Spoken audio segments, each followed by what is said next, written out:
Industrial association irrigation department Uttar Pradesh Lucknow के निर्देश पर सिंचाई विभाग के समस्त कार्यालय पर भोजनवास पर प्रमुख अभियंता सिंचाई विभाग लखनऊ के विरुद्ध कोविड-19 के नियमों का पालन करते हुए नलकूप खंड अम्बाला रोड पर सिंचाई विभाग कैंपस में समस्त सिंचाई विभाग कार्यरत स्टाफ के कर्मचारियों ने मांगों को लेकर नीरज भटनागर नीरज धीमान के नेतृत्व में प्रदर्शन किया। उनकी मांग थी कि पति पत्नी एक ही जिले में कार्यरत होने के बावजूद स्थानांतरण नहीं किया जाना। लगभग 2 वर्ष प्रोन्नति प्राप्त प्रशासनिक अधिकारियों, प्रधान सहायकों, वरिष्ठ सहायकों की पदस्थापना अभी नहीं की गई, जिसकी संघ निंदा करता है और उनकी पदोन्नति की जाए।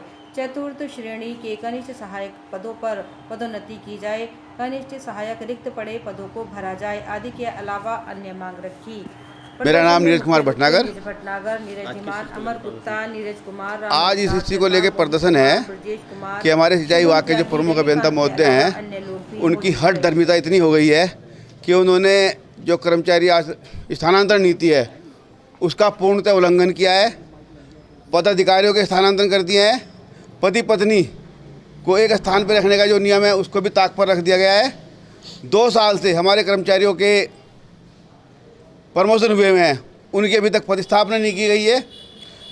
लोकदल के वरिष्ठ उपाध्यक्ष हाजी सलीम कुरैशी आज गंगो नगर पालिका की समस्या को लेकर कमिश्नर कार्यालय पहुंचे और नगर पालिका पर सोताला व्यवहार का आरोप लगाते हुए कहा कि हमारे साथ पार्षद दानिश कुरैशी, वसीम, अंजुम, जावेद, अब्दुल हमीद आए हैं और 2 मोहल्ले कुरासान और गुजरान में नगर निगम पालिका द्वारा कोई कार्य नहीं होता है और 5 मिनट की बारिश में ही वहां जल भराव की समस्या हो जाती है। वहां पर बने धार्मिक स्थल, मंदिर और मस्जिद में कोई नहीं जा पाता है और लगभग 5 मिनट की बारिश में ही 3 फुट पानी मंदिर में भर जाता है। उनका कहना था कि सब नगर पालिका अब ऑनलाइन हो गई है, लेकिन टैक्स के डर बैठाकर लोगों को डराया जाता है और आज तक यह नगर पालिका ऑनलाइन नहीं हुई है। उन्होंने अधिकारियों पर दबाव का भी आरोप लगाया। समस्या का समाधान न होने पर उन्होंने नगर पालिका में धरने की चेतावनी दी। मैं हाजी सलीम, प्रदेश उपाध्यक्ष राष्ट्रीय लोकदल, और मेरे साथ आए सभासद दानिश कुरैशी, वसीम सभासद, अब्दुल हमीद मलिक, अंजुम जावेद। हमारी समस्या ये है कि 3.5 साल हो गए हमारे सभासद जो जीत के आए, इन वार्ड में कुरेशान और गुजरान में आज तक कोई विकास कार्य नहीं हुआ। लोकतंत्र सेनानियों ने आज पूर्व विधायक सुखबीर सिंह पुंडीर के नेतृत्व में एक ज्ञापन मुख्यमंत्री के नाम जिलाधिकारी कार्यालय में सौंपा।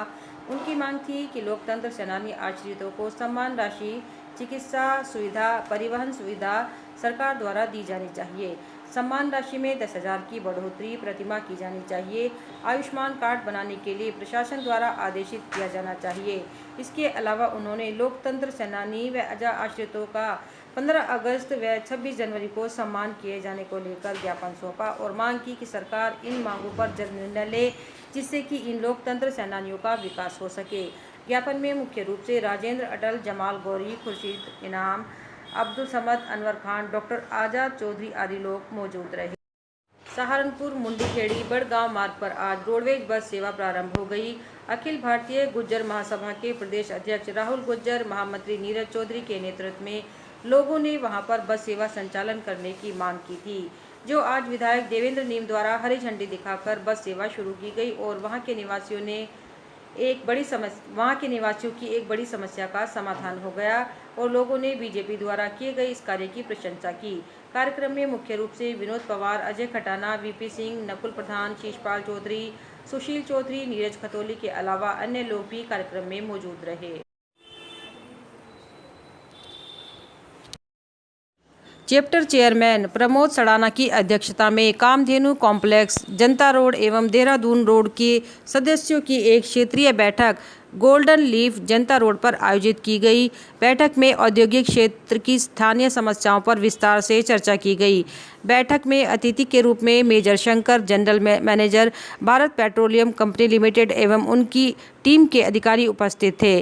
चैप्टर चेयरमैन प्रमोद सड़ाना ने सभी अतिथियों एवं अपने उद्यमी भाइयों का स्वागत एवं अभिनंदन किया।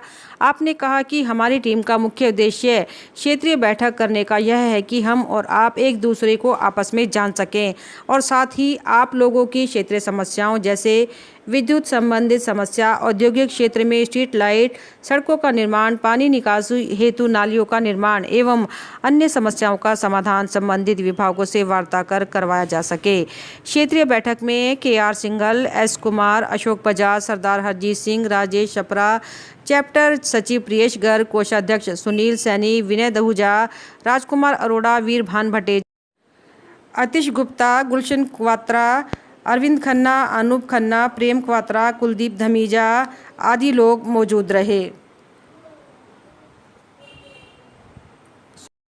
दिव्य ज्योति संस्थान द्वारा जन्माष्टमी पर एक भव्य कार्यक्रम का आयोजन किया जा रहा है, जो कोविड-19 के नियमों का पालन करते हुए भक्तों के लिए ऑनलाइन व यूट्यूब चैनल के जरिए सीधा प्रसारण किया जाएगा, जिसमें आध्यात्मिक एवं सांस्कृतिक प्रस्तुतियां भव्य रूप से की जाएंगी। इन प्रस्तुतियों का दिव्य धाम आश्रम दिल्ली की ओर से किया जाएगा, जिसकी तैयारियां पूरी कर ली गई हैं और यह 3 भागों में होगा। प्रथम भाग 29 अगस्त 10:30 बजे, द्वितीय भाग 30 अगस्त 10 बजे, तृतीय भाग 30 अगस्त 1 बजे होगा, जिसमें मनमोहक सांस्कृतिक प्रस्तुतियों के अलावा अध्यात्म के बारे में विस्तार पूर्वक बताया जाएगा और इस ऑनलाइन प्रसारण में लाखों लोग जुड़ेंगे। आरक्षण बचाओ संघर्ष समिति द्वारा आज प्रेस को संबोधित करते हुए इंजीनियर RP सिंह अम्बेडकर व RC गोहरा ने बताया कि हम 24 सितंबर को पुनः पैक्तिकार दिवस मनाएंगे, क्योंकि बाबा साहब ने जो हमें हक दिलाने का काम किया था उसको अभी तक लागू नहीं किया जा सका, क्योंकि जहां जहां विभागों में प्रतिनिधित्व मिलना चाहिए था वह भी पूरी तरह नहीं मिला और हम इसी उपलक्ष्य में यह अधिकार दिवस मनाएंगे। उन्होंने लोगों से अपील की कि 1 दिवसीय अवकाश लेकर वह अधिकार दिवस में शामिल हों और जो बाबा साहब का संविधान खत्म करने की बात कर रहे हैं उनको मुंहतोड़ जवाब दें। बैठक में मुख्य रूप से साधु राम अम्बेडकर, ईसम सिंह, सुभाष गौतम, रविंद्र गौतम, मुन्ना लाल, चमन लाल आदि लोग मौजूद रहे। देखिए, 24 सितंबर को जो कार्यक्रम होने जा रहा है आरक्षण बचाओ संघर्ष समिति की ओर से, 24 सितंबर को पूना पैक्ट धिक्कार दिवस के रूप में पूरे देश में मनाया जाएगा। ये वही पूना पैक्ट है जो बहुत बड़ा अधिकार बाबा साहब भीमराव अम्बेडकर अंग्रेज़ों से लेकर के आए थे, कम्युनल अवार्ड लेकर के आए थे और उस कम्युनल अवार्ड को गांधी ने और गांधी के चेलों ने बाबा साहब से छीन लिया और पूना पैक्ट का उसे समझौता हुआ और उस पूना पैक्ट के समझौते के तहत ही प्रतिनिधित्व का अधिकार दिया गया है। विभागों में, राजनीतिक क्षेत्र में, शिक्षा के क्षेत्र में प्रतिनिधित्व का अधिकार दिया गया है। परंतु देश की आज़ादी के 75 साल पूरे होने के बावजूद भी आज तक अनुसूचित जातियों का, पिछड़ी जातियों का, आदिवासियों का, अल्पसंख्यकों का किसी भी विभाग में प्रतिनिधित्व पूरा नहीं हुआ है। राजनीतिक क्षेत्र को छोड़ के किसी विभाग में, ना सेना में, ना हाई कोर्ट, सुप्रीम कोर्ट में हमारे वर्ग के अधिकारियों, कर्मचारियों का, जजों का कोई वहाँ पे प्रतिशत नहीं है। केंद्रीय सचिवालय में, विश्वविद्यालयों में BC के पदों पे, प्रोफेसर्स के पदों पे, सेक्रेटरी के पदों पे कोई हमारा प्रतिनिधित्व पूरा नहीं किया गया है। तो हमें ऐसा लगता है कि ये जो समझौता हुआ पूना पैक्ट का 1932 में, ये समझौता अनुसूचित जातियों के साथ, दलित जातियों के साथ बहुत बड़ा धोखा है और इसी समझौते के कारण हमें भारी नुकसान पहुंच रहा है और संविधान के अंदर भी जो हमें अधिकार दिए गए वो भी पूरे नहीं हो पा रहे हैं। तो हमारा ये कहना है कि पूना पैक्ट को रद्द किया जाए और कम्युनल अवार्ड वापस किया जाए। इस मांग को लेकर के विशाल प्रदर्शन सहारनपुर में भी होगा और उत्तर प्रदेश के तमाम स्थानों पे होगा। अन्य राज्यों में, राजस्थान, हरियाणा, मध्य प्रदेश आदि कई राज्यों में ये कार्यक्रम होंगे। तो हमारा सरकार से मांग है कि भाई अगर हमें प्रतिनिधित्व नहीं दे सकते तो हमारा कम्युनल अवार्ड वापस करो और पूना पैक्ट रद्द करो, हमें आपसे कुछ नहीं चाहिए। बहुत बहुत धन्यवाद। मेरा नाम रमेशन गहरा है। मैं यूनाइटेड बहुजन मोर्चा का राष्ट्रीय संयोजक हूँ। हमने यूनाइटेड बहुजन मोर्चा का गठन किया है और गठन इसलिए किया है कि हमें बीजेपी को 2022 में यूपी में जो है नहीं आने देना है और जो समान विचारधारा के दल हैं उन सारे समान विचारधारा के दलों को अपने साथ जोड़कर पूरा मूवमेंट चलाया जा रहा है और 2022 के चुनाव में पूरी तैयारी के साथ उतरेंगे और किसी भी कीमत पर बीजेपी को आने चुके। बीजेपी ने जो है इस देश के SC, ST, माइनॉरिटी, OBC सबके खिलाफ काम कर रही है, रोज़ काम कर रही है। रोज़ इस तरह के कानून बन रहे हैं, श्रमिकों के खिलाफ कानून बन रहे हैं, संविधान को समाप्त किया जा रहा है।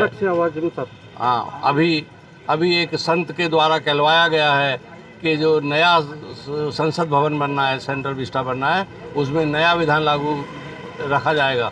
तो नए विधान का मतलब ये है कि मनुवादी विधान को रखने की जो है साजिश चल रही है, जिसको कामयाब नहीं होने दिया जाएगा। बाबा साहब का लिखा हुआ जो संविधान पूरी दुनिया में एकमात्र ऐसा संविधान है जो लोकतांत्रिक परंपराओं का वहन करता है, उनका संरक्षण करता है और देश के रहने वाले सभी नागरिकों को समान अधिकार प्रदान करता है। वो बाबा साहब का लिखा हुआ संविधान ही है। उसको समाप्त करने का प्रयास किया जा रहा है और संविधान को किसी सूरत में समाप्त नहीं करने देंगे। और बीजेपी का नारा कतई खोखला साबित हुआ है। बीजेपी का मोदी, जो प्राइम मिनिस्टर है मोदी, झूठ बोलता है। सबका विकास, सबका साथ, सबका विकास और सबका विश्वास, ये नारा टोटल झूठा है। ये नारा इस तरह से है कि सबका साथ, कुछ का विकास और सबका सर्वनाश, इस तरह से किया जा रहा है कि धोखा दिया जा रहा है। अभी हमने देखा कोविड-19 में देखा, गैस ना होने की वजह से जो है पेशेंट्स मरे, लेकिन बड़ी ढिठाई के साथ ये माना जा रहा है कि गैस की कोई कमी देश में नहीं रहने दी गई। महंगाई आसमान छू रही है। अगर पिछली सरकारों के टाइम में 10 पैसे, 20 पैसे, 50 पैसे जो है पेट्रोल पे बढ़ जाते थे तो ये बीजेपी के लोग बड़ा शोर मचाते थे, सड़कों पे आते थे। और आज जो है 100 के पार पेट्रोल कर गया है। कोई चीज़ सस्ती नहीं है, हर चीज़ महंगी है। घर की गृहिणियाँ परेशान हैं कि जो है क्या बोले किस तरह से बजट बनाएं। शिक्षा का बिल्कुल सर्वनाश कर दिया गया है। अब ऑनलाइन शिक्षा में जो गरीबों के बच्चे हैं, जिन पे मोबाइल नहीं है, ऑनलाइन की व्यवस्था नहीं है, वो कहाँ से ऑनलाइन जो है क्या बोले पढ़ सकते हैं। स्कूल खुले नहीं और उसके ऊपर ये वो है कि ऑनलाइन में भी फ़ीस पूरी ली जा रही है। पढ़ाई हुई नहीं है और फीस पूरी ली जा रही है। इस तरह से शिक्षा का सर्वनाश कर दिया है, हेल्थ का सर्वनाश कर दिया है। आज स्वास्थ्य का जो है सरकारी अस्पतालों का बिल्कुल बट्टा ढार कर दिया गया है। निजी अस्पतालों को रोज़ परमिशन दी जा रही है, जहां हज़ारों रुपए जेब में हो तब आदमी जाके अपना इलाज करा सकता है। तो ये सारी चीज़ें जो बाबा साहब इस देश की मजबूती के लिए हैं, बाबा साहब ने इस देश के गरीबों को, जो है महिलाओं को, वंचितों को, एससी को, एसटी को, ओबीसी, सबके लिए काम करा, किसी एक व्यक्ति के लिए काम नहीं। बाबा साहब बहुत दूरदर्शी थे। उन्होंने शुरू में कहा था कि 14 साल तक के बच्चों को फ्री एंड कंपलसरी एजुकेशन दी जानी चाहिए। उसमें किसी जाति के लिए नहीं कहा था, सभी के बच्चों के लिए कहा था। अगर वो लागू कर दी जाती तो देश शिक्षित होता, जो है पढ़ा लिखा होता। अब